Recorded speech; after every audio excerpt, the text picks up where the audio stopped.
퀸, 아침 식사는 입에 맞으셨습니까? 히스파니아 제국에서 가져온 특산품으로 만들어진 요리들입니다. 네, 어제 저녁에 들렸던 그 백 작가가 가져온 물건이 맞습니다. 지난달에 그 백 작가의 둘째 아들이 히스파니아의 왕이 되었다고 하네요. 아마 가벼운 선물은 아닐 것이고 외교적인 문제를 해결하기 위함이겠죠. 최근 알 수 없는 역병이 히스파니아 내부에서 돌아서 인근 국가들이 국경을 걸어 잠그는 탓에 경제적으로도 많이 쇠퇴했다고 소문이 파다합니다. 역병이 농산물이나 수산물을 통해서 전염되는 것은 아닌 것으로 보이지만 그래도 꺼림칙한 느낌을 지을 수는 없네요. 서신에는 여왕님과 연회 자리를 만들고 싶다는 말이 남겨져 있는데 말씀하신 대로 서신을 전달하도록 하겠습니다. 혹시 필요하실까 하여 히스파니아에서 인근 주변 국가들에게 보냈던 공문서들을 함께 가져와 보았습니다. 보시는 대로와 같이 매수가를 낮추고 해당 국가 상인들이 히스파니아에서 영리 활동을 할 시에 일부 면세 조건을 완화하겠다는 다소 파격적인 조건을 내걸기는 했습니다만 아릴레이아를 제외한 다수 국가들은 해당 제안을 거절했다고 합니다. 아마 히스파니아의 왕으로서 체면을 세우기 위해 실적을 만들어야 하니 가문 사람들이 발벗고 나서서 이렇게 힘쓰는 것이겠죠. 여왕님의 퀸의 현명하신 판단대로 진행하도록 하겠습니다. 여기 문서들은 여기저기 백 작가 아들들이 보내온 청원 서신이온데 일단 서구에 두도록 하겠습니다. 그대로 두시면 늘 그래왔듯이 태워버리도록 하겠습니다. 여왕님께서는 퀸께서는 제국을 이끄는 것이 더욱 중요하다고 입이 닳도록 말씀하셨으니까요. 다음 한 건은 아릴레이아에서 온 극비 서신입니다. 최근 히스파니아의 국력이 쇠퇴하면서 외교 개방을 빌미로 군사적 조약을 거는 데 있어 도움이 필요하다는 내용입니다. 퀸께서는 어떻게 생각하십니까? 저도 같은 생각입니다. 아마 다른 이들의 위기를 자신의 기회로 삼으려는 자들이 우리의 도움을 훗날 은혜로 갚을 수는 있겠다는 확신은 들지 않죠. 국민들과 학자들이 보낸 서류들 중에서는 히스파니아의 기근으로 넘어온 난민들의 문제와 이에 대한 의견들에 대한 안건, 빌른 지방의 영주저택에서 벌어지고 있는 노동권 침해 문제와 부정청탁에 대한 후발, 화폐개혁을 통해 경제력을 강화시키자는 내용과 히스파니아를 중심으로 발생하고 있는 역병을 연구한 자료들과 이를 경고하는 내용들이 있습니다. 이 역시 서구에 두도록 하겠습니다. 퀸의 즉위식이 얼마 지나지 않았음에도 불구하고 이렇게 많은 일들을 현명하게 처리하고 계신 모습을 보니 선대 여왕님의 모습이 많이 떠오르네요. 여왕님께서도 분명 좋은 퀸이 될 겁니다. 퀸의 어머님께서 그리하셨듯이 말이에요. 오늘은 검술, 사회학, 무역학, 철학 수업이 준비되어 있습니다. 수업 후에는 말씀하셨던 프리비의 공작가 영애님과 티타임이 있습니다. 여왕님의 절친한 버신 만큼 신경 써서 차와 디저트를 준비하라 명하겠습니다. 그리고 식사 전 여왕님의 명예기사단 임명식이 있을 예정입니다. 이외로 추가적인 일정사항은 없습니다.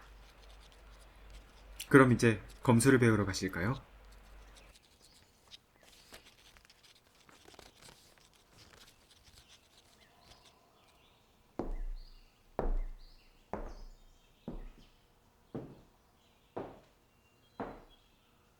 검술을 배우시는 것은 처음이시겠죠. 어떤 유능한 자가 검술을 가르칠까 궁금하셨겠지만 검술을 담당하는 건 바로 저입니다. 당황하셨나요? 더 멋진 기사분들을 원하셨을진 모르겠네요. 사실 이 제국에서 가장 뛰어난 기사가 누구냐 묻는다면 아마 저일 겁니다. 여왕님을 가장 측근에서 지켜야 하는 사람이니만큼 당연히 그 정도는 해야죠. 의아해 하실 수도 있을 겁니다. 왜 전쟁터에서 맨 뒤에 총괄주의를 맡는 퀸이 검술을 배워야 하는가? 군사학 수업 때 더 명확하게 알게 되실 테지만 호신을 위한 기술로서 배우기도 하고 전쟁이 일어났을 때 여왕님은 적어도 우리 제국에서는 가장 굳건하고 강한 인물이셔야 함도 있습니다. 다른 수업들은 여왕님께서 시간이 흐르면 점차 하지 않게 되겠지만 이 검술만큼은 제국에서 가장 뛰어난 기사인 저를 뛰어넘으셔야만 수업을 그만두실 수 있을 겁니다. 너무 걱정되시나요? 하지만 장담컨대 검술 수업을 가장 재밌게 배우실 겁니다. 선대 여왕님들도 다 같은 모습이셨거든요. 처음에는 검을 잡는 것부터 검의 무게를 이기지 못해 휘청이셨지만 과거 루페니아 제국과의 전쟁 당시 선대 여왕님의 침소에 잔입한 명예기사들 8명을 선대 여왕님께서 상처 하나 없이 이기신 적도 있으시거든요. 왕권주의 국가와 달리 여왕권주의인 저희 제국이 오래 살아남을 수 있었던 이유 중 하나가 바로 이 검술이죠. 전쟁은 마치 체스와 같아서 킹을 잡으면 게임이 끝나기 때문에 가장 높은 자리에 있는 사람이 이런 위협들을 많이 받습니다. 하지만 체스를 두셔보셨다면 아실 겁니다. 킹보다는 퀸이 체스에서 더 높은 가치를 갖고 있는 기물이라는 걸 말이죠. 검술장은 처음 방문하신 거겠죠? 그럼 먼저 가장 많이 쓰는 3가지 검술을 알려드리도록 하겠습니다. 잠시 퀸의 손을 잡겠습니다. 검의 종류는 다양하지만 대표적인 검술에서 사용하는 검에는 3가지가 있습니다. 롱소드, 브로드소드, 세이버소드. 롱소드는 이렇게 양손으로 쥐는 장검이죠. 검의 무게가 꽤 나가다 보니 양손으로 쥐어야 되지만 무게만큼이나 파괴력이 있는 검입니다. 롱소드는 검을 잡았을 때 상대를 향하는 칼날이 긴 쪽, 나를 향하는 칼날이 짧은 칼날입니다. 긴 칼날은 거리감이 있는 상대를 칠 때 쓰이는 쪽입니다. 손잡이에 가까운 칼날 부분은 매우 강합니다. 스치기만 해도 잘려나가죠.